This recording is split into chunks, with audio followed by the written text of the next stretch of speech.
Listo. Juan Manuel. Hola, muy buenas tardes. Yo soy el doctor Juan Manuel Juanco, colaborador de la Comisión de Noveles del Colegio de Abogados de Moreno y General Rodríguez. Les quería agradecer a todos los participantes que estén en esta charla, y a los disertantes también, y a la presidenta de la Comisión de Noveles, a la doctora Moscoso. Les quería comunicar a todos los participantes que se van a dar los certificados de asistencia de esta charla, que luego, más tardar, le vamos a enviar el link, y también le vamos a enviar los links de las redes sociales. Y bueno, le doy la palabra a la doctora Moscoso para que explique cómo va a ser esta charla y de qué se va a tratar este tema. Y además les quería comentar que al finalizado de la charla se podrán hacer las preguntas, así sea a viva voz o a través del chat. Muchas gracias por estar presente. Doctora Moscoso tiene la palabra. Eli. Eli. ¿Anda por ahí, Elizabeth? Desapareció Elizabeth. ¿Qué le habrá pasado? No sé. Elizabeth, no sé qué pasó.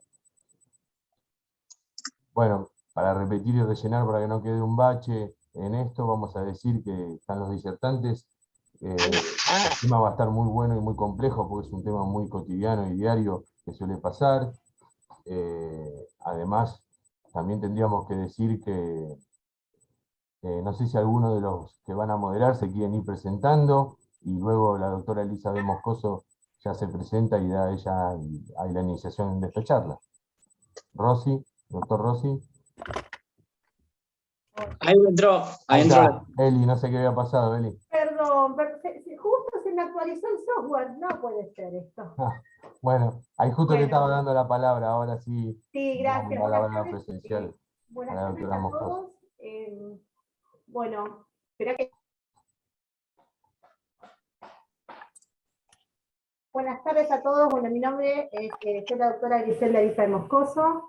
La charla de hoy está dirigida a aquellos conflictos vecinales en el centro penal, sobrecarga endémica y mecanismos de relocalización. La verdad que es una charla muy, muy importante.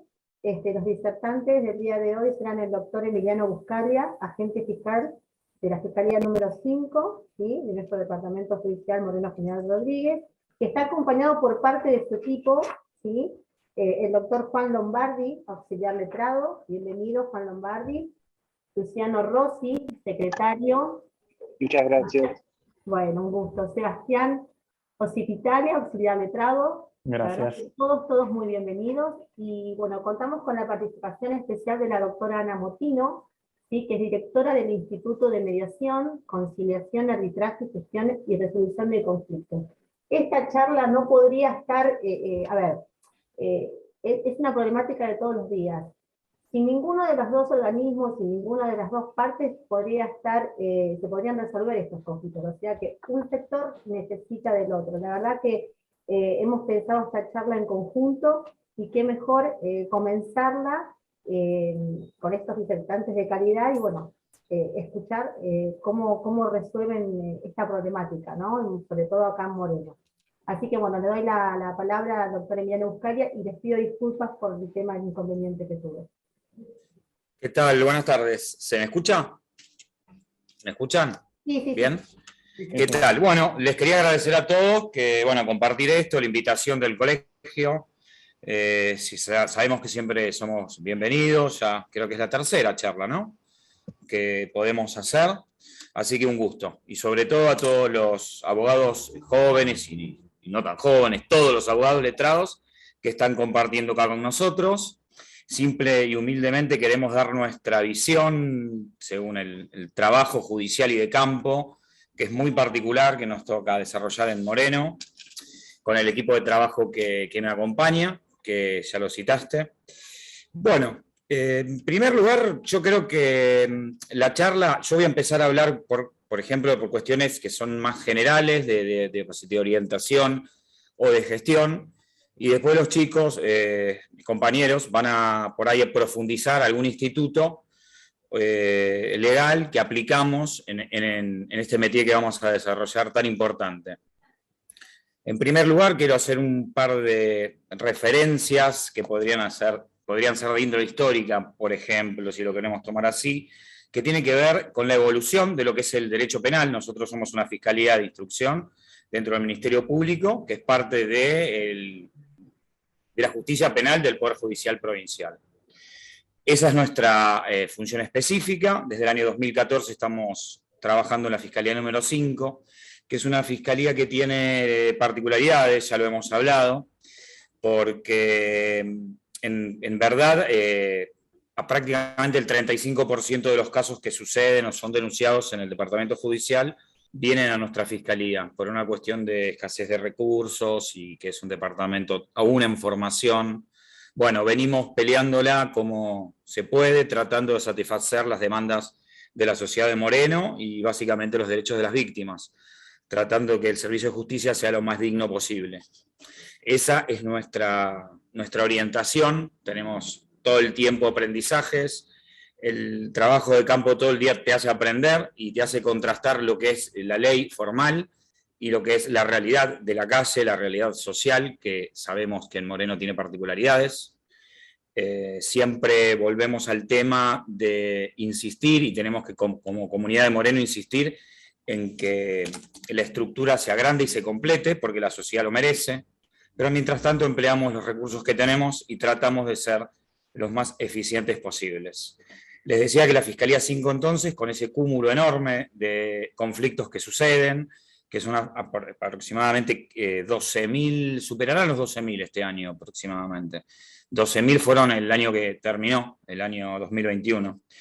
Y de esos 12.000 conflictos nosotros tratamos dos ejes. Uno no lo tratamos acá, que es lo que tiene que ver con la violencia familiar y género. Y el otro rubro, digamos, el otro sector, el otro tronco, mejor dicho, sería lo que tiene que ver más con conflictividad social, que es el tema de hoy, que también lo tratamos juntamente con el tema de tierras, de usurpaciones y otros conflictos similares. Esto equivale a aproximadamente el 30% de todas esas 12.000 causas que entran, y dentro de puedo llegar a decir que la conflictividad social, la conflictividad vecinal, los problemas que se suscitan por la convivencia obligada por que son vecinos, porque trabajan juntos o cerca, etcétera, pueden ascender más o menos al 15% de esos 12.000 casos por año que se nos presentan. Nosotros hemos cambiado el enfoque de alguna manera y acompañando, esto es otra cosa también que quería decir, que es la evolución que ha tenido el derecho penal vertiginosamente y está todavía como el derecho entero, pero hablo del penal específico históricamente. Yo les cuento una anécdota personal, porque antes de ser fiscal y antes de ser incluso agente judicial ejercía la profesión. Estoy hablando hace tiempo, estoy hablando de los años 90 aproximadamente. Y bueno, en ese momento a mí me ha tocado como profesional ir a un juzgado en su momento, no había, los que instruían eran los juzgados, hoy es el Ministerio Público, donde tramitaban las causas penales. Me ha tocado ir como letrado, averiguar una causa. Recuerdo que no era ninguna cosa menor, había sido una muerte por una mala praxis médica, no es que estaba tampoco hinchando con un tema muy menor para alguien que supuestamente solo atendía a homicidios, a eso voy. Y en esos casos era prácticamente imposible acceder, siquiera a un funcionario que te escuche. O sea, se trabajaban con casos graves de turno, con homicidios, con robos resonantes o casos resonantes. Y nada más. Ni hablar de la violencia de género, que no existía ni como concepto. Los temas vecinales quedaban directamente marginados a la prescripción, sin tocar. Nadie quería escribir nada como diciendo, bueno, no me voy a encargar de este tema. No, se dejaban morir las causas y prescribían. Y los letrados tenían prácticamente el acceso a la justicia prácticamente vedado. Y les hablo, a ver, años 90, 95, 94, hace mucho tiempo, y sí, hace muchos años. Pero para la historia no es nada, es un granito de arena, o sea que acá nomás en la historia no había posibilidad de acceso. Y eso lo he visto yo como profesional y era el comentario de todos mis colegas en el momento. Bueno, luego yo creo que luego que vino la reforma, se creó la Fiscalía como instructora, yo creo que se dio una apertura muy importante y esto está en evolución permanente. Pasamos del sistema inquisitivo, donde un juez era juez y parte, investigaba prácticamente a su arbitrio lo que quería y lo que no, a un sistema adversarial, un sistema mucho más abierto, en el cual los roles y las partes están muy marcadas, y están marcados los derechos de las víctimas, con una nueva legislación reciente en la provincia de Buenos Aires, con lo cual creo que el sistema es mucho más democrático. Hoy por hoy tenemos una justicia penal mucho más abierta a la comunidad y mucho más democrática. Esa misma estructura también es hacia adentro, o sea, nuestra fiscalía es participativa. Cada vez que tenemos que hacer algún cambio o alguna modificación o tomar un rumbo, se plantea, nos reunimos más allá de las jerarquías y tratamos de leer la realidad. Me parece que es el camino correcto, cuesta, todos los días se cambia, y concretamente hoy estamos parados en esto, en esta cuestión de tener que abordar en lo que nos convoca aquí en la charla específica, aproximadamente 1.500 casos de violencias que se suscitan por la convivencia de personas en un mismo barrio, en un mismo lugar de trabajo o donde fuere, dentro de muchas otras cuestiones que también manejamos. Entonces, por materia nosotros creamos dispositivos, grupos de trabajo, que básicamente tienen que ver con esta tensión que existe entre la enorme cantidad de casos, digamos que por los principios de legalidad y de oficialidad, todas las denuncias se tienen que recibir, por más que de entrada uno piense que no tienen asidero porque no son una cuestión típica. Nosotros tratamos delitos, pero eso hay que evaluarlo. Entonces hay que escuchar de qué se trata. Muchas veces hay cuestiones de índole civil, cuestiones que no pasan los filtros diversos que existen en la legislación penal, los filtros de la tipicidad, etc. Bueno, todo ese análisis es también urgente, es un análisis importante, se hace a diario, dentro de todas las otras cuestiones, pueden llegar a entrar 40, 45, a veces pico de 50 casos por día, sábados, domingos, feriados, hay guardias en la fiscalía y todos los días hay que hacer ese trabajo y no se puede parar. Paradojalmente, la cuestión de la pandemia nos hizo adquirir, digamos, métodos de trabajo que hoy por hoy nos han acelerado muchísimo la forma de trabajar. O sea, esa crisis terrible que nos sustrajo y nos recluyó de alguna manera, hizo, por ejemplo, que el trabajo a distancia se tome como algo habitual, y hoy por hoy yo tengo que resolver algo y tengo el sistema, tengo la computadora, tengo un teléfono, hablo con una víctima y se mezcla todo también, ¿no? También hay que aprender a que la vida no termine siendo el trabajo. Pero digo, en el tiempo tenemos mayor disponibilidad, tanto en el lugar físico como en otros lados. Eso nos ha ayudado muchísimo a desformalizar el trabajo y a tomar contacto inmediato con las víctimas, que nosotros vemos que es lo más importante. Nuestra tarea es esencialmente preventiva. Si ustedes se dan cuenta, lo que nosotros tratamos son círculos de violencia que están activos y nos lo muestran las personas con las denuncias.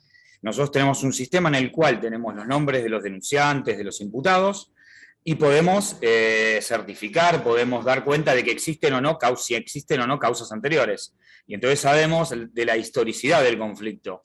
Y muchas veces vemos, tanto sea con la violencia de familia como en este tipo de violencia, que la cuestión no es de ahora, sino que hay un aviso, o hay un ciclo, o hay una eclosión de la violencia que está en este momento sucediendo. ¿Qué nos quiere decir esto? Que hay una raíz histórica, que hay violencia que está enraizada en la sociedad, y que en este momento hay un aviso, y nos vienen a contar, y nosotros tenemos que actuar. Pero tenemos que actuar ¿cuándo? Tenemos que actuar ahora, porque no sirve actuar dentro de 2 semanas. No sirve porque por ahí la cuestión bajó, entonces nosotros podemos llegar a actuar e incentivar nuevamente acciones que son dañosas para el otro.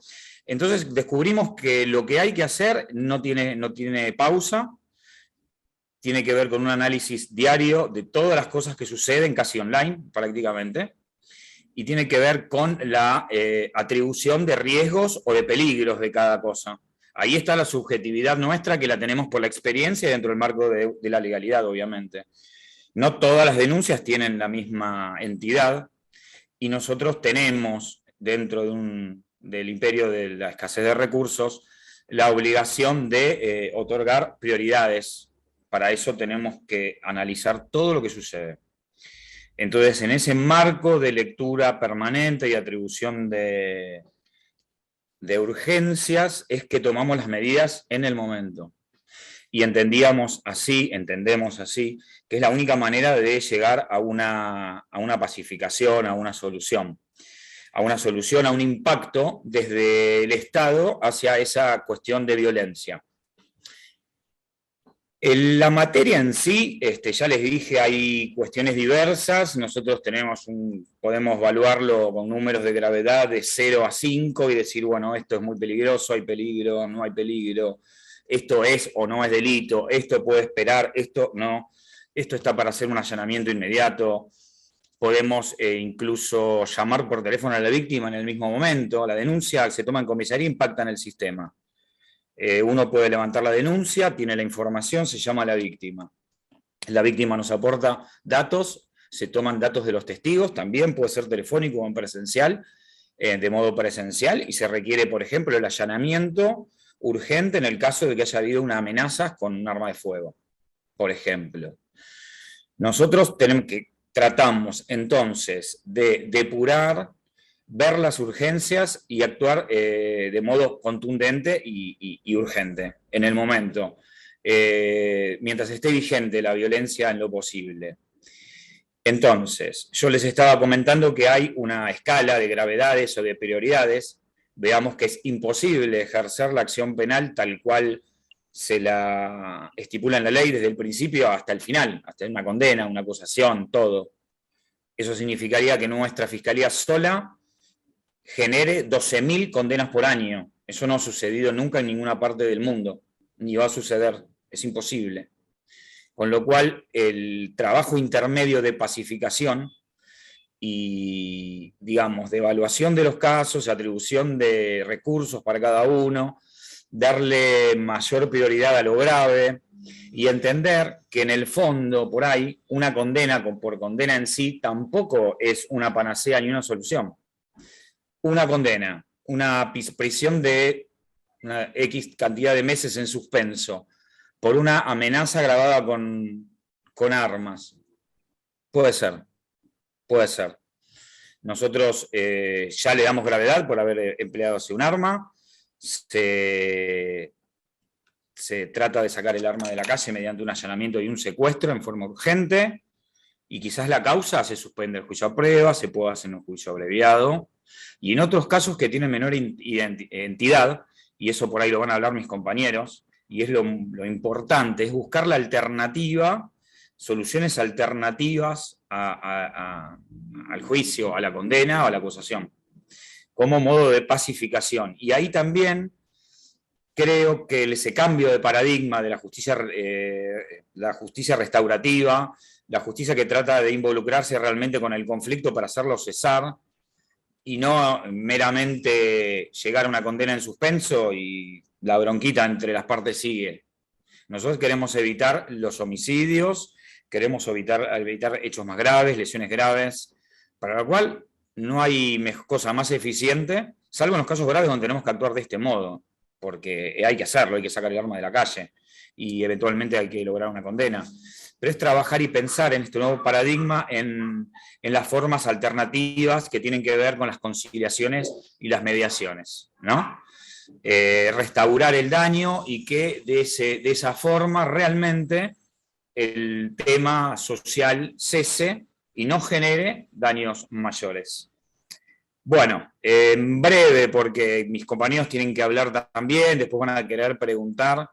Más o menos traté simple, humildemente, de explicar cuál es nuestra función y lo que ha cambiado en 25 años. O sea, esto no existía cuando éramos más jóvenes, o por lo menos cuando yo lo era. Esto es reciente.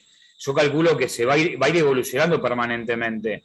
Y las instancias de mediación pueden ser judiciales. Nosotros tenemos el Centro de Asistencia a la Víctima y la ORAC, que es de mediación, pero también, bueno, hay entidades en los municipios. Sé que Ana Motino en Rodríguez va a hablar de eso. En Moreno también hay cuestiones que tienen que ver con la mediación. Y la función del letrado también va a tener que ver con este nuevo paradigma de lograr pacificar y traer paz social en situaciones que son violentas y conflictivas en esta sociedad que ya sabemos que es muy complicada.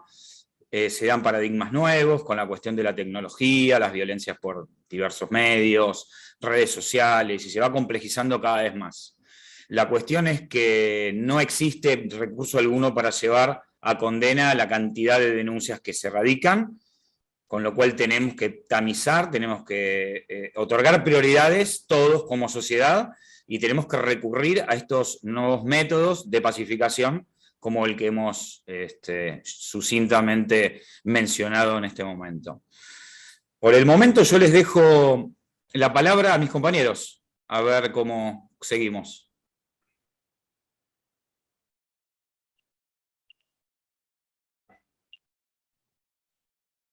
Bueno, no sé si quieren decir algo, la moderadora. Yo por mi parte voy a hablarles de la resolución alternativa de conflictos en sede penal, en específico la mediación penal, y un poco trayendo a mano lo que acaba de decir Emiliano, en esta idea del cambio de paradigma. La mediación penal viene a aportar una herramienta más para, de alguna manera, generar una descongestión en el sistema de enjuiciamiento que, como dijo Emiliano, no puede abarcar en su totalidad todos los casos, ni todos los casos merecen ser tratados de la misma manera. La misma ley incluso hace referencia a que la intervención en sede penal va a estar delimitada a los hechos que configuren un delito, y específicamente a aquellos delitos cuya pena mayor sea menor a 6 años, puntualmente los delitos correccionales y los delitos de orden patrimonial. Esto tiene que ver un poco con la idea de darle un nuevo rol a la víctima, en donde víctima y victimario van a estar en un plano de igualdad, y la persona que va a llevar adelante la mediación, de alguna manera va a gestionar ese conflicto, tratando de que las partes asuman un rol activo, y no ya bajo la idea rectora de la prueba de cargo, la acusación, sino de componer y buscar acuerdos entre las partes para, de alguna manera, pacificar la situación conflictiva que implicó la denuncia, que implicó llevar a conocimiento de los estratos judiciales una situación puntual. Básicamente la ley hace mención, la ley, perdón que no la mencioné, es la 13433, hace mención a algunos principios rectores que de alguna manera lo que hacen es acompasar la ley con las garantías procesales vigentes en el ordenamiento jurídico, y tienen que ver un poco con la idea de escuchar a las partes. Por un lado, el principio de voluntariedad, es decir, si la víctima facilita y habilita ese espacio de diálogo, o no desea habilitarlo, el Ministerio Público Fiscal, quien es, digamos, impulsa la acción penal, tiene que escuchar activamente y también saber aconsejar y saber guiar respecto de esa situación y de ese conflicto. Hay otro principio que es muy importante, que es el principio de confidencialidad, y esto lo digo para los abogados que están escuchando, es un principio muy importante. ¿Por qué? Porque justamente todo lo que se ventile en el ámbito de la mediación penal va a quedar entre las partes. ¿Qué quiere decir esto? Que si a posterior a las audiencias de conciliación no se llegara a un acuerdo, aquello que las partes han dicho en esas audiencias no puede ser después un elemento, por ejemplo, de cargo respecto de la situación procesal de la persona a la que se le está imputando el delito. Otro de los principios, y este es un principio muy importante y tiene que ver un poco con la idea rectora que también, digamos, acompaña a la Fiscalía, de la que formo parte, que es el principio de la informalidad. Un poco Emiliano habló de los medios tecnológicos que se fueron incorporando a través de la pandemia. Justamente lo que se cree desde la Fiscalía y lo que la ley también viene a reafirmar, tiene que ver con esta idea de la informalidad. ¿Para qué sirve la informalidad? Justamente lo que se busca es crear un ámbito donde las partes se sientan cómodas y puedan manifestar libremente cuáles son sus intenciones y cuáles son sus intereses. De esta manera, uno tiene un diálogo sincero con las partes, incluso, digamos, con el imputado. Muchas veces eso pareciera venir a contramano de esta idea que está, digamos, en juego, creo yo, de un tiempo a esta parte, de un sistema rígido, donde el imputado viene, se le lee los derechos y se va con las esposas y las manos atrás. Justamente, avanzar sobre esa informalidad, seguir y continuar y profundizar, tiene que ver con desvirtuar un poco esa idea de que, de alguna manera, la pena o la sanción es el único medio posible que tiene a mano el derecho penal y del que tiene que hacer uso, en este caso, el Ministerio Público Fiscal como parte dentro del proceso. Como decía, el primer nivel es la selección de casos, es decir, la escucha activa y la estrategia jurídica que se va a seguir respecto de la conflictividad. Y cuando hablo de conflictividad, hablo de un concepto mucho más amplio del de delito.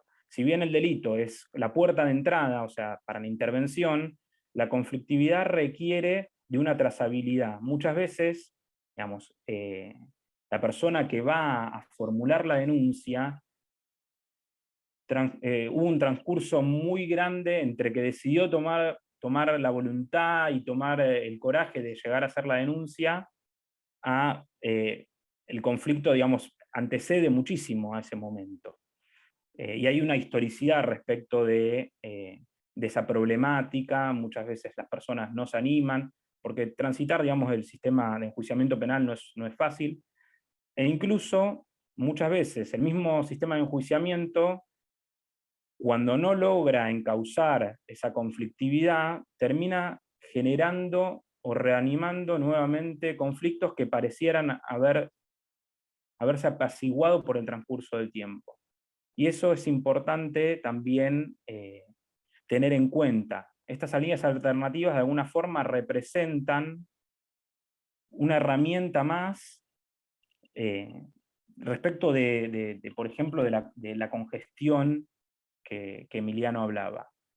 Puntualmente la ley, de hecho, hace mención a los motivos de familia, de convivencia y de vecindad como motivos que deben ser abordados desde la mediación penal.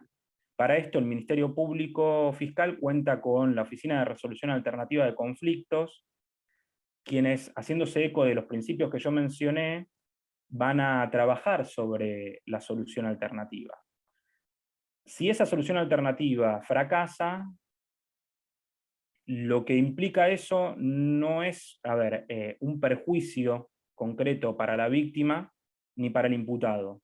Como va a hablar luego Juan Lombardi, existen otras posibilidades tendientes a, de alguna manera, descomprimir la situación y poder avanzar sobre los hechos de mayor gravedad, porque de alguna forma no todos los hechos tienen la misma entidad, como decía Emiliano.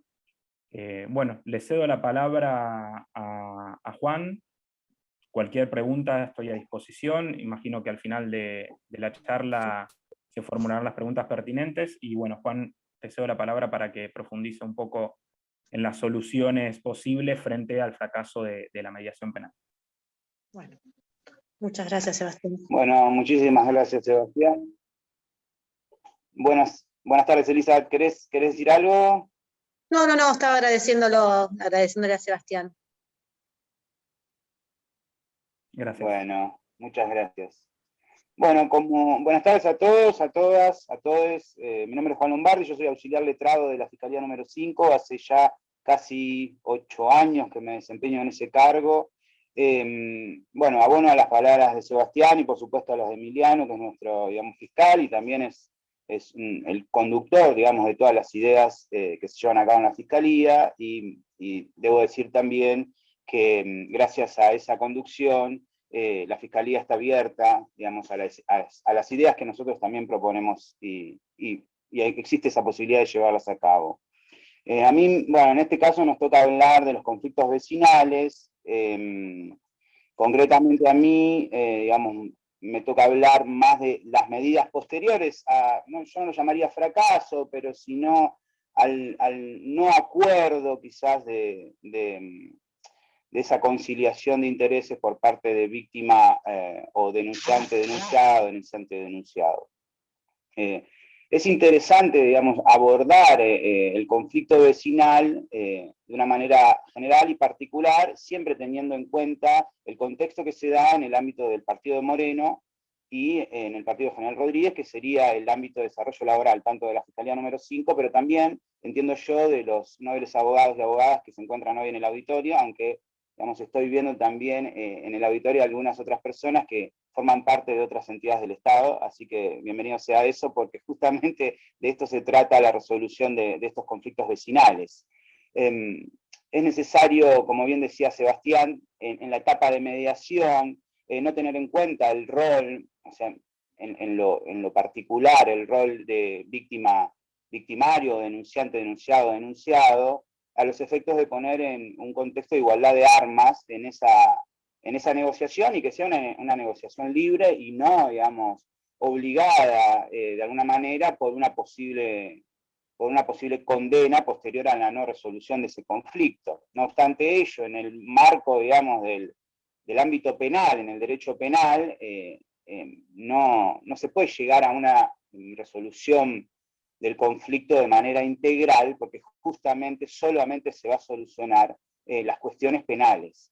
Pero para ello hemos ideado de alguna manera en la Fiscalía protocolos de acuerdo a la experiencia de los años trabajados en esta materia y los nuevos paradigmas que se vienen dando, como bien decía Emiliano, en diferentes alternativas. Una vez, digamos, que está finiquita, si se quiere, esta etapa de mediación, que muchas veces viene de otras etapas de mediación, como lo podrá explicar la doctora Motino, en cuestiones de mediación comunitaria, que es algo muy novedoso que se está dando en la provincia de Buenos Aires, concretamente en todos los partidos del conurbano bonaerense, en donde nosotros también hemos participado en muchas charlas con el municipio de Moreno, donde entiendo yo que en algún momento se va a poder llevar a cabo eso, pero claro, esas mediaciones son por hechos no delictivos.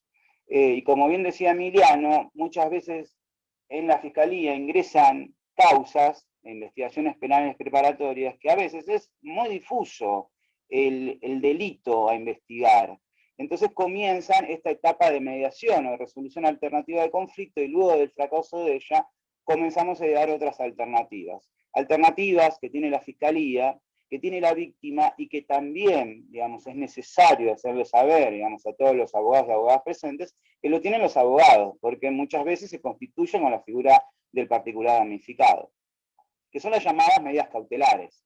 Cuando hablamos de medidas cautelares, lo primero que se nos viene a la cabeza son las medidas cautelares ordenadas por los juzgados de familia a través de la ley de la provincia de Buenos Aires de violencia familiar, intrafamiliar, inclusive violencia de género, que nosotros también solicitamos medidas cautelares previo a alguna otra medida de coerción en el marco de violencia de género. En este caso en particular, se hacía difícil contextualizar en el derecho, digamos, estos pedidos de las medidas cautelares a los juzgados de garantías intervinientes. Entonces comenzamos a estudiar la nueva ley de la nueva ley de derechos de la víctima de la provincia de Buenos Aires, que es la 15232, y justamente en uno de sus capítulos, en el artículo 7, sobre los derechos que tiene la víctima en la investigación penal preparatoria, en el inciso 9, habla del derecho de solicitar las medidas de coerción o medidas cautelares en defensa de la víctima. Entonces comenzamos a trabajar en esos pedidos. Los basamos en esa ley, pero también muchas veces se da, como hablaba Sebastián y hablaba Emiliano, la historicidad, digamos, de los conflictos, muchas veces recaen en archivos porque claramente no existía delito, pero al ver que ese mismo conflicto se va, digamos, sucediendo en el tiempo y no tiene resolución por otros organismos, digamos, específicos en la materia, porque ahí es donde quizás falla también la prevención y llega directamente al fuero penal el conflicto, comenzamos a ver que esas personas, digamos, se encontraban en una situación clara de vulnerabilidad y victimización.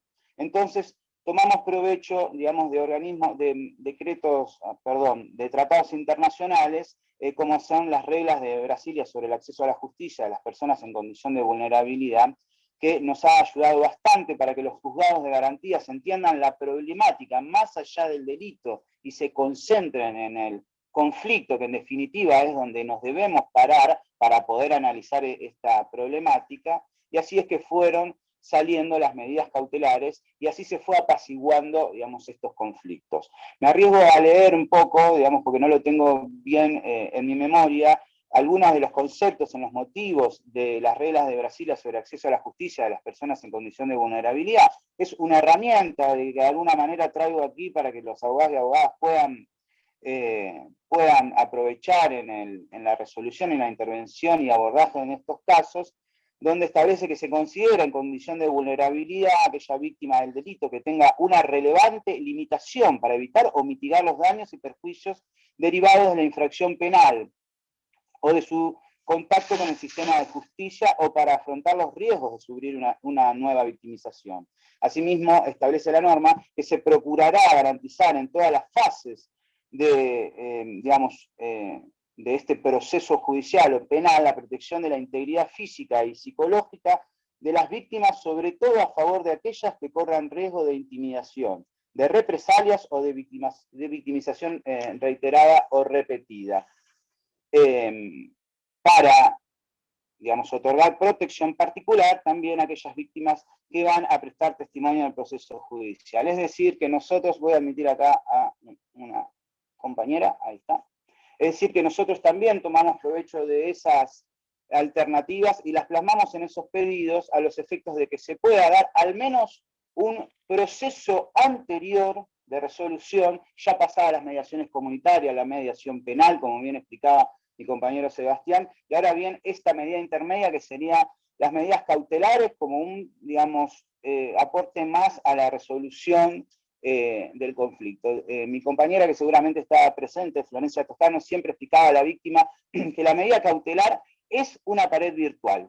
Es decir, una vez notificada al denunciado o denunciada de una causa, es formalmente la notificación de que, digamos, no puede realizar tal o cual conducta, y que si la realiza tendrá una consecuencia que justamente va a ser la infracción del artículo 239, que sería la desobediencia a esa manda judicial. Pero, como ya dije, y como decía mi compañera, es una pared virtual. Es decir, siempre para las víctimas o a los testigos que se acercaban a las fiscalías, agarrábamos un papel, y no tengo aquí una lapicera, pero bueno, lo voy a hacer así, y lo rompíamos directamente para explicarle que es así, digamos, como se ejemplificaba esta pared virtual. Es decir, que el imputado puede claramente, digamos, violar esa restricción perimetral y no, digamos, va a haber una protección real, digamos, a ese derecho o a esa integridad física. Pero, de alguna manera lo realizamos, no solo para aligerar el conflicto, sino que transgredida esa norma, podemos generar una estrategia de imputación más clara y ya no, digamos, un delito que se torna difuso en una discusión vecinal que quizás no llega a ser delito y que por ende puede llegar a terminar en un archivo. Luego de esa transgresión, a esa restricción perimetral, a ese inceso de hostigamiento o del pedido que pueda llegar a hacerse tanto por la Fiscalía como por el particular damnificado, es decir, la víctima, ya comienzan las facultades que tiene el Ministerio Público Fiscal en cuanto a la imputación, concretamente, digamos, al principio más punitivista y represivo que tiene, digamos, el fuero penal, que es la notificación de la formación de causa, es la citación a través de la audiencia del artículo 308 del Código de Procedimiento Penal y la consecuente elevación a juicio o al menos la requisitoria por parte de la Fiscalía de esa elevación. ¿Qué quiero decir con esto? Es que lamentablemente en el fuero penal no se soluciona de manera integral los conflictos vecinales. Se solucionan cuestiones que tienen que ver con el delito, que es la consecuencia directa del conflicto vecinal. Entonces, para concluir, para no extenderme en el tiempo y para darle la palabra a mi compañero Lucho Rossi, debo concluir expresando que es preciso que las conductas, derivadas de los llamados conflictos vecinales, sean analizadas de forma armónica y contextualizada, de manera que permita apreciarse el conflicto, real, de alguna manera, y así poder otorgar una solución integral, donde intervengan todos los organismos específicos en la materia y no solo que recaiga, el conflicto en primera instancia en el fuero penal. Bueno, eso sería todo, espero haber sido de ayuda. Doctor, discúlpeme, ¿podría repetirme el número de la ley de los derechos de la víctima? Sí, cómo no, cómo no. La ley es la 15.232. Y el artículo que hice referencia sobre las medidas cautelares es dentro del capítulo, ya le digo, derechos y garantías de las víctimas en la investigación penal preparatoria, inciso 9, derecho a que se soliciten las medidas de coerción o cautelares para impedir el delito continúe en ejecución de manera rápida. Muchísimas gracias, doctor. No, por Bueno, favor. ¿cómo están? ¿Todo bien? ¿Se escucha? Sí. ¿Se escucha? Perfecto. Hola. Bueno, Hola. muchas gracias por la invitación. Es un honor y un placer estar acá en esta charla. Quería aclarar que estamos trabajando como para iniciar un ciclo de charla en los cuales va a haber más compañeras y compañeros, exponiendo diferentes temas, ¿no? Lo que venimos hablando. En el marco de esta charla, a mí me parecía interesante, y así fue como surgió el encuentro de dos cuestiones. Una es la práctica y otra es una cuestión teórica. La charla tiene el nombre de sobrecarga endémica y crisis del sistema penal, ¿no? ¿Qué quiere decir eso? O sea, ¿por qué llegamos a ese nombre de la charla? Porque es una realidad. Existe una crisis del sistema penal, ¿no? Y la crisis es una crisis social que se da cuando falla en todos los otros estadios de los sistemas de derecho. Es decir, si uno se imagina una pelota o, por ejemplo, no sé, el planeta Tierra tiene un núcleo en diferentes capas, como cuando va estudiando geografía, puede pensar que el derecho penal está en el medio, ¿no? Y diferentes, esferas del derecho, políticas estatales se encuentran afuera. ¿Qué pasa? El Estado, por ejemplo, para que las personas nos comportemos de determinada manera o para fijar normas, puede, por ejemplo, poner una señal que diga no maneje sin cinturón. Es una forma política y una forma de intervención del Estado. Bueno, a veces eso no funciona. Luego, el Estado, si uno no tiene el cinturón puesto, se puede avanzar más y se pueden poner una multa, una contravención. Es otra esfera del derecho, ¿no? Luego, el Estado puede, en algún conflicto patrimonial o un conflicto de origen civil, tomar una decisión. Y luego, los jueces principalmente, y luego viene la parte de la pena. O sea, la pena es lo último que debería aplicarse, la última ratio, y lo que está pasando, como lo explicó el doctor Buscalia, lo que pasa, por eso podemos afirmar que está en una crisis, ante la falla de todos los estadios del Estado, por diferentes motivos, y la sobrecarga que existe, la mayoría de los conflictos ingresan directamente al fuero penal. Entonces nos encontramos con muchos conflictos que uno pretendería que se solucionen de otra manera. Y los mecanismos de relocalización no es otra cosa que volver a ubicar los conflictos donde tienen que estar. Es decir, esto no debe ocuparse el fuero penal de esto. ¿Y por qué nos encontramos con la teoría y la práctica al mismo tiempo? Porque por un lado, existen autores como por ejemplo el procesalista Binder, que básicamente de él robamos muchas de las ideas que vamos diciendo, que hablan sobre todo del conflicto, y por otro lado encontramos como fiscales, como Emiliano, que de la práctica, al tener una cantidad enorme de casos, tuvo que pensar la forma de organizarlo, porque los recursos son escasos. Y eso es una administración de una política para aplicar lo que podemos denominar el criterio de oportunidad. Si uno hiciera como una línea imaginaria en la cual o tendríamos un pizarrón imaginario, podríamos hablar de dos clases de derechos. Yo los tengo anotado acá. Por un lado tenemos el derecho infraccionario y por otro lado el derecho del conflicto. Por eso y la charla principalmente, que son ustedes abogados, nobles muchos, otros no, es abandonar la idea del derecho infraccionario. ¿El derecho infraccionario en qué sentido? Supongamos que Juan Lombardi me da una piña a mí, porque siempre los ejemplos son con Juan, ¿no?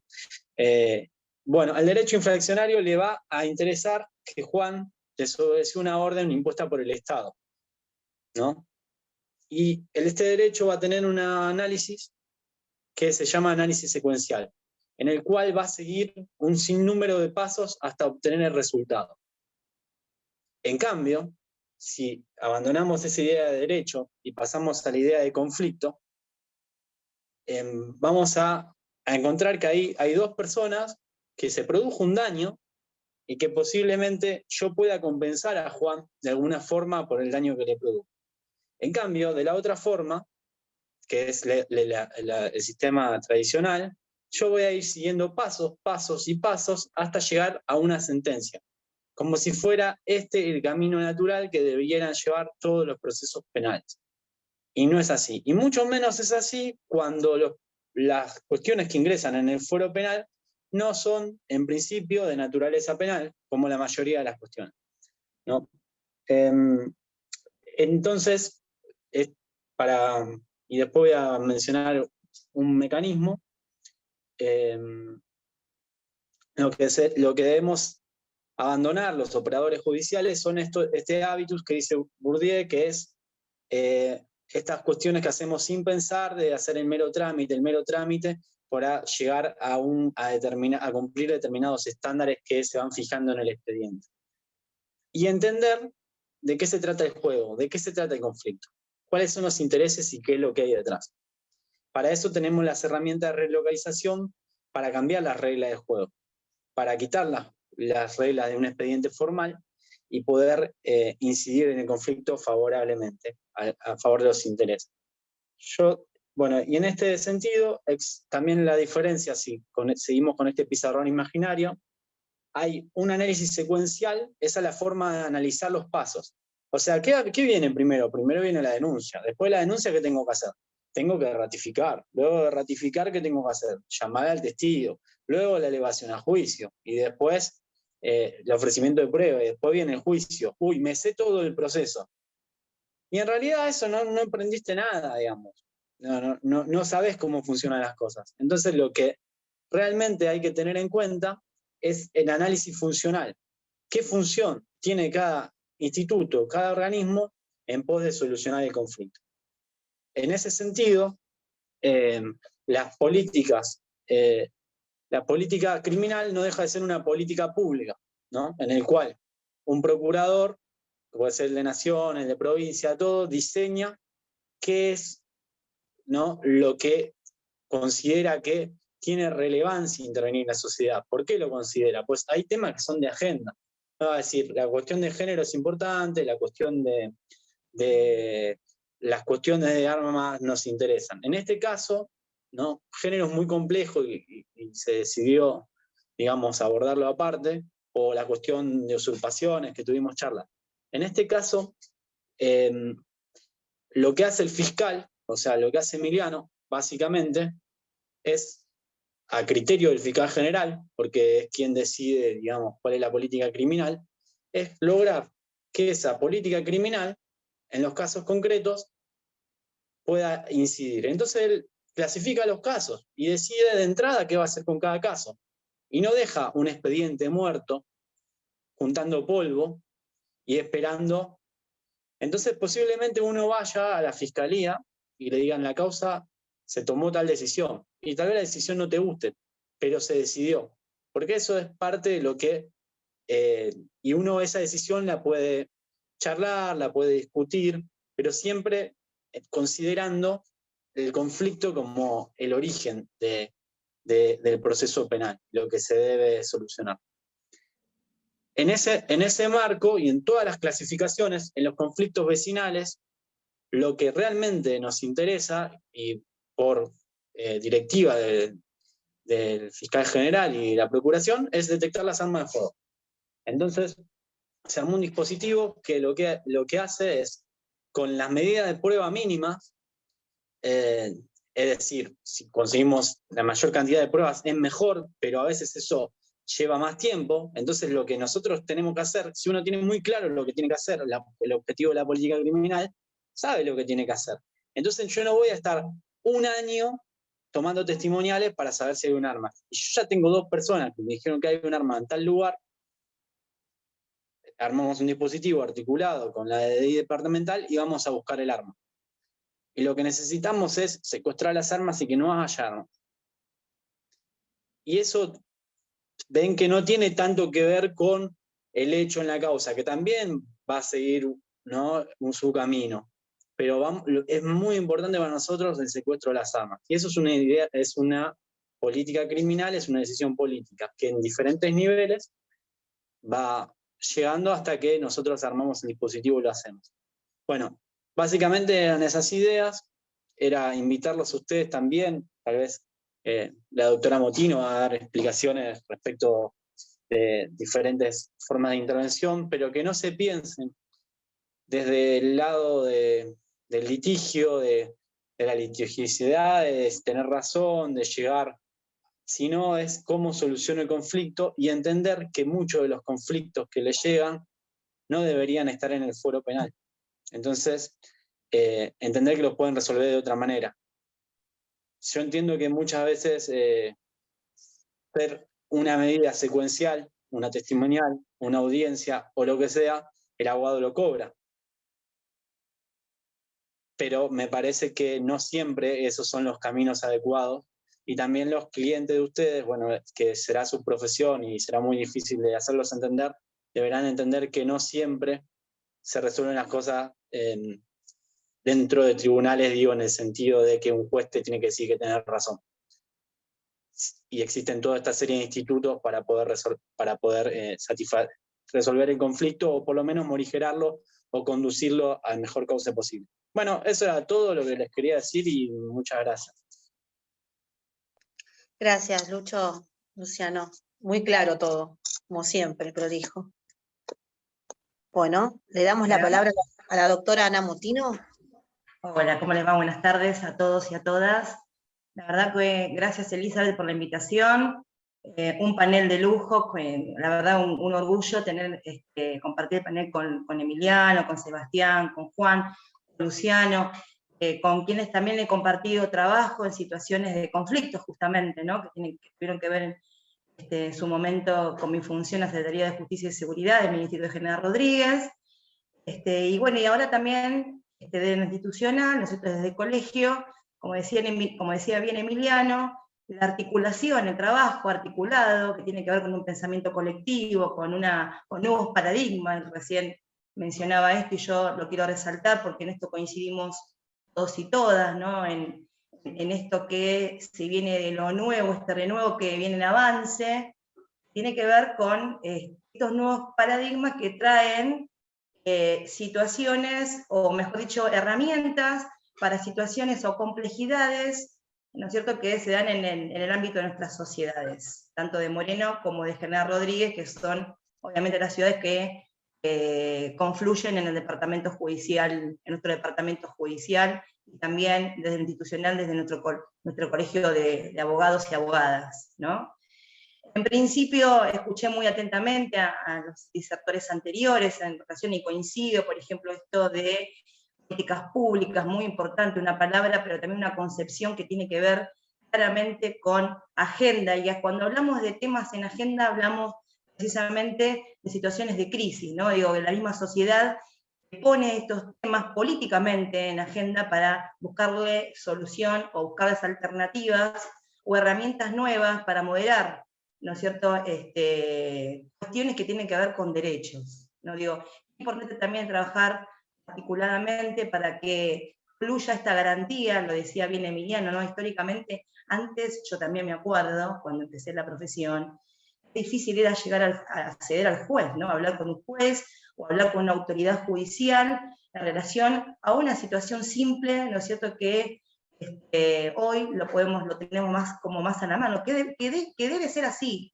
ese es el deber ser, ¿no? Digo, acudir a las autoridades y que haya esta proximidad, que tiene que ver también con política pública, ¿no? Esto de la territorialidad, la proximidad, ¿no es cierto?, el acceso a la justicia, esto es acceso a la justicia, ¿no? La proximidad.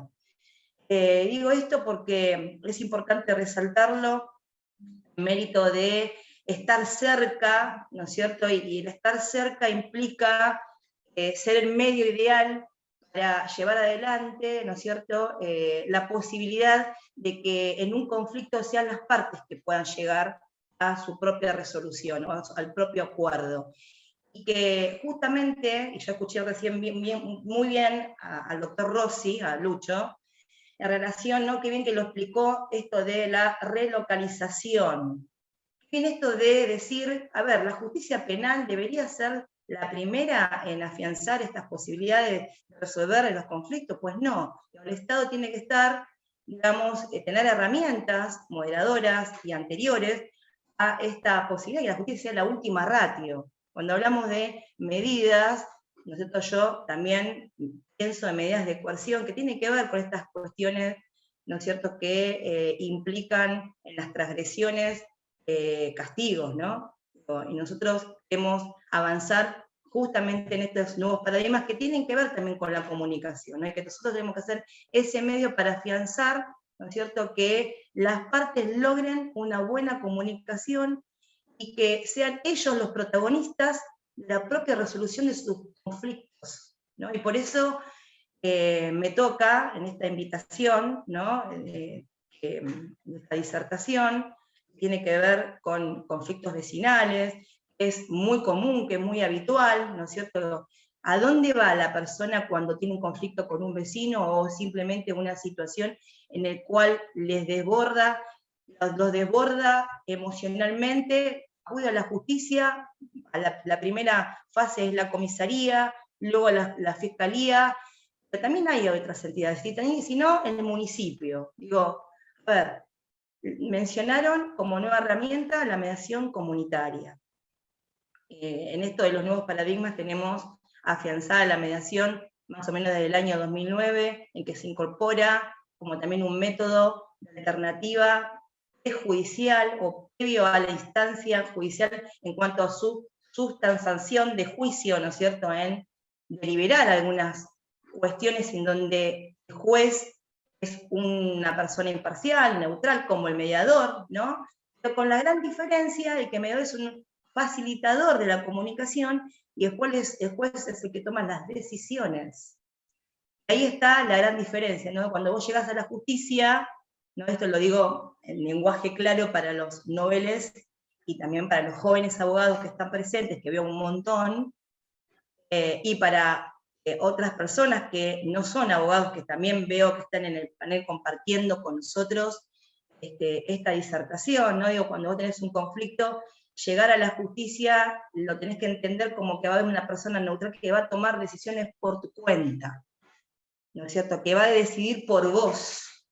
Entonces, importante es que las personas o las partes que tengan un problema lleguen a otros ámbitos, como por ejemplo, va a ser ahora dentro de poquito el Centro de Mediación Voluntaria en el Colegio de Abogados de nuestro departamento judicial, ¿no es cierto?, en donde ahí los abogados van a poder requerir esta instancia para poder llevar a las partes y solucionar un conflicto, o se van a derivar también de otros ámbitos, que también puede ser la justicia, al centro de mediación, para que podamos trabajarlo y tratarlo. Seguramente va a haber un convenio que va a oficiar, ¿no es cierto?, esta cuestión de articulación y coordinación, ¿no?, entre el ámbito judicial y lo institucional, que en este caso sería el Colegio de Abogados, en donde nos vamos a garantizar que las partes puedan resolver, puedan llegar a un acuerdo mediante la comunicación, ¿no? Digo, y esto creo que hablaban todos también mis compañeros anteriores,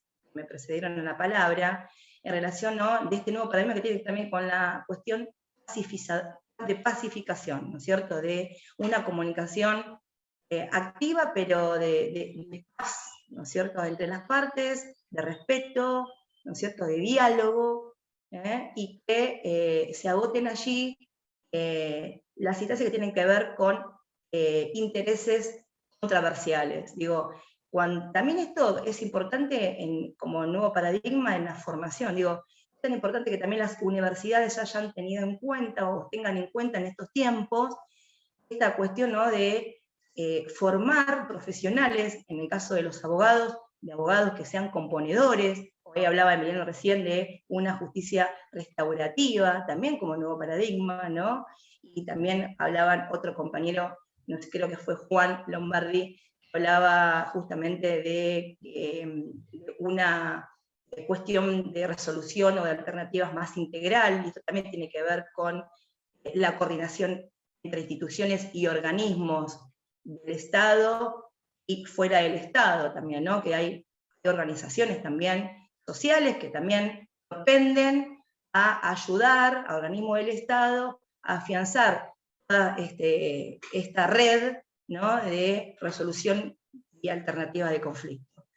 En esto, bueno, nosotros, por ejemplo, en General Rodríguez tenemos mediación comunitaria, y llegan muchos casos por día, pero muchísimos. Emiliano, les cuento, Emiliano, Juan, a Sebastián y a Lucho, ahí nosotros tenemos un filtro importante de casos que no están llegando a la justicia, donde se resuelve, ¿no es cierto?, con esto de la comunicación, con las intervenciones. Vamos al territorio, porque en definitiva también hay que ir a ver si la persona no se acerca, por ejemplo, llega un requirente y establece el conflicto o el problema, y entonces nosotros vamos a ver qué pasa con la otra parte, ¿no? Y vamos al territorio, vamos a la casa, digamos, desde el área de fortalecimiento de los derechos, un área que corresponde y está dentro de la órbita de la Secretaría de Justicia y Seguridad del municipio de General Rodríguez. Ahí hay 5 mediadores comunitarios que no son abogados, a diferencia de la mediación obligatoria, que tiene como requisito que sean abogados, o en el caso de la mediación voluntaria, que ahora va a empezar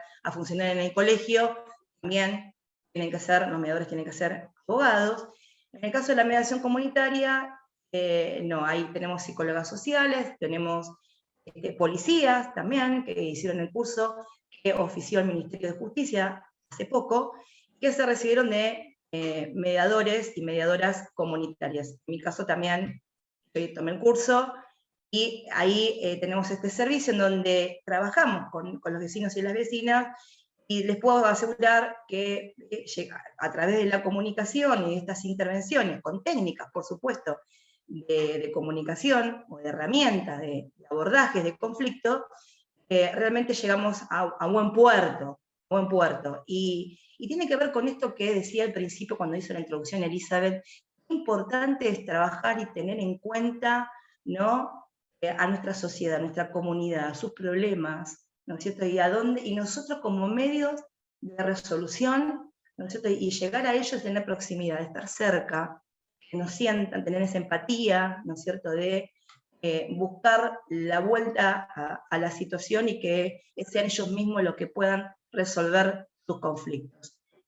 Bueno, quería un poco resumir lo que dijeron todos, agradecerles, ¿no es cierto?, la presentación, y estar abierta, ¿no es cierto?, a cualquier cuestión que tenga que ver con coordinación. Yo creo que hoy en día estamos avanzando mucho en esto de trabajar en forma coordinada, y eso realmente afianza y garantiza el derecho al acceso a la justicia. Así que muchas gracias, estaremos pronto seguramente coordinando alguna otra charla, así que bueno, a todos y a todas, buenas tardes. Bueno, Ana, muchas gracias. Hola. Te escuchamos, Eli, te escuchamos. Que muchas gracias por todo lo que hablaste y bueno, quedó algo más por hablar, por cerrar esto, Emi, como Luciano. No, por nosotros creo que está bien, pero no sé si hay algún tipo de pregunta o algo para intercambiar. ¿Algunas preguntas, Juan? Tenía el micrófono apagado, perdón. No, me parece que fue completo todo, estuve escuchando y la verdad que les agradezco a todos los compañeros y a Ana que estuvo armónico y nos complementamos muy bien. Por ahí, si alguien quisiese hacer alguna pregunta, podemos evacuarla. ¿Preguntas en el chat hay, Juanco? No, no hay nada, no. No Bueno, pregunto no nada. importa, igual estuvo todo re claro. Es fin de semana largo, Eli. Es fin de semana largo. Sí. Yo tengo una sorpresa que darles. A ver. Una sorpresa. A todo el equipo, bueno, a Emiliano Buscaglia y todo ese equipo, la verdad que yo estoy muy agradecida por todo lo que hacen y cuando yo los invito están a disposición. Vero en su momento, Flor, Luchi, Emiliano. Y la verdad que desde el colegio pensamos que ustedes tendrían que tener un reconocimiento, ¿sí? Como corresponde, y también que van a tener su lugar físicamente acá en Moreno. Nosotros queremos entregarles un reconocimiento, una placa sería, ¿sí? Para que la pongan en la Fiscalía número 5. Pero bueno, hoy quería tenerlo al plato, pero porque la semana es corta, me dijeron que no se podía entregar. Pero bueno, es un reconocimiento para todos ustedes. Bueno, gracias, es un montón, pero bueno, nos sorprendiste. Y tengo... Sí, está terminando de comer. Ah, sí, a ver. Tengo el doctor Eduardo Schreider, se va a sumar a la charla ahora, ¿sí? Porque quiere hablar con todos ustedes y agradecerles todo esto que hacen por el colegio, ¿no es cierto? Y por los jóvenes abogados y los nobles. Y bueno, y esta placa, este reconocimiento está, o sea, obviamente el Colegio de Abogados nos permite hacer este homenaje para ustedes, junto con la doctora Ana Motino y la Comisión de Nobles. Así que los tres pensamos en este hermoso reconocimiento. ¿No es así, Ana? Sí, así es, yo creo que se lo merecen, hacen un muy buen trabajo, pero sobre todas las cosas, mucha vocación de servicio es muy importante, no solamente saber hacerlo, sino querer hacerlo. Y yo creo que muy sentido siempre el trabajo, la predisposición y la emoción que le ponen a todo lo que hacen, así que muchas felicitaciones a Emiliano, a su equipo, y bueno, gracias de por siempre estar predispuestos y dispuestos siempre para la comunidad, ¿no es cierto? Eso habla muy bien del trabajo desde el Estado y el reconocimiento realmente es muy merecido. Sí. Bueno, les agradezco muchísimo y les quería decir que acá no es voluntarismo, es un equipo. O sea, estamos todos en el mismo barco y también la comunidad del colegio, desde el municipio, Ana, yo creo que hay buena vibra y así se trabaja mucho mejor. Ese es el cambio de paradigma. Perfecto. ¿Eduardo se está sumando? A ver, hay que tener un poquito de paciencia, porque él trabaja mucho, estaba almorzando. Lo vemos ahí a Eduardo igual, tiene que soltar el micrófono, nada más. Ah, ahí está Eduardo ya. Ahí. A ver, ¿alguien puede admitirle? Está. ¿Sacó el micrófono, Edu? Ahí estamos. Sí, ya estoy. ¿Me escuchan? Sí. Sí. Hola, ¿cómo están? ¿Qué tal?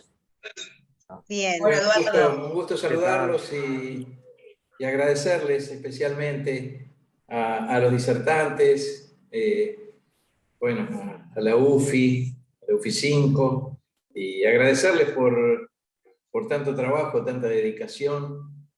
Y bueno, aquí estamos para desde el colegio acompañarlos en todo lo que necesitamos. Agradecerle también, por supuesto, a la Comisión de Mediación del Colegio, a la Comisión de Nobles. Realmente estamos todos con muchas ganas de hacer cosas por Moreno y por General Rodríguez y por el Departamento Judicial. Sí, sabemos de tu labor, día a día. Bueno, no, la verdad que estamos con una problemática muy grande y bueno, a nivel provincial también, ¿no? Sabemos la necesidad que tenemos de las fiscalías que faltan, del trabajo descomunal que están haciendo, cómo se tienen que multiplicar permanentemente. Y bueno, vamos a ver, estamos tratando de que el Consejo de la Magistratura avance con esto, con estos concursos tan demorados. Y bueno, y ahora tenemos la batalla de las cámaras de apelaciones. Queremos ser un departamento judicial independiente, tener nuestra propia jurisprudencia, jurisprudencia de alzada. Es fundamental que trabajemos todos por esto y bueno, vamos de a poco, con un ritmo que nos gustaría que los poderes políticos acompañen con otra velocidad, porque está todo muy, muy frenado. Hubo pandemia, no vamos a negar la pandemia, pero está todo muy, muy paralizado. Así que, y lo necesitamos, lo sentimos en el día a día. Nuestro departamento es el que menos tiene órganos judiciales en proporción a los creados por ley, en proporción a lo que necesitamos por nuestra población, por nuestra conflictividad. Así que necesitamos estar todos juntos peleando por esto. Además, bueno, ahora tuvimos reuniones de magistrados, abogados. Esta semana, el lunes, tuvimos una reunión en la Asociación de Magistrados para consensuar políticas conjuntas.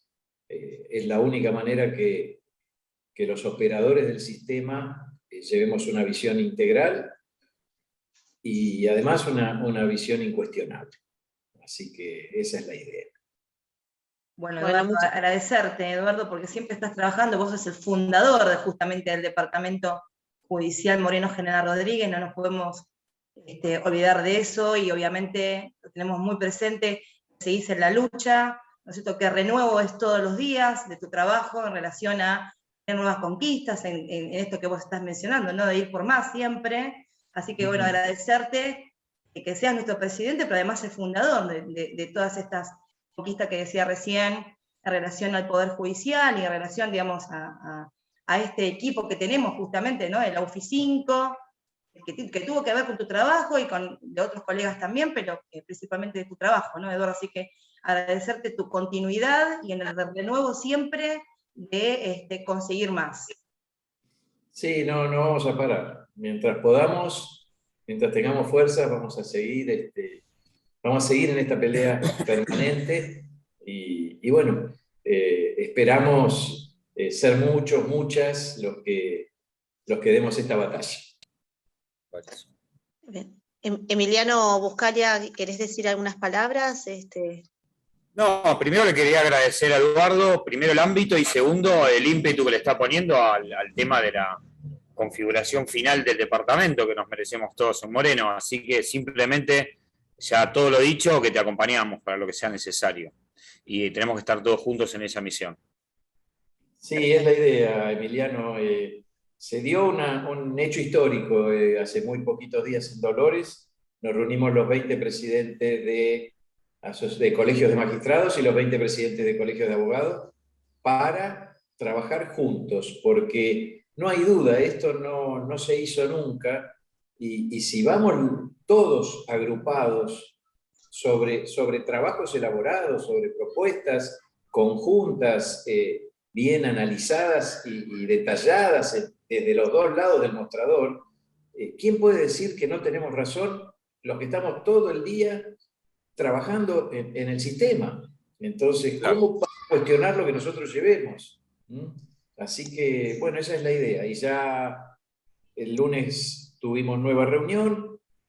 El día 28 ya van a funcionar comisiones de diferentes temas. En la siguiente venimos con una dinámica de trabajo conjunto que queremos institucionalizarla. Y el tema de las vacantes.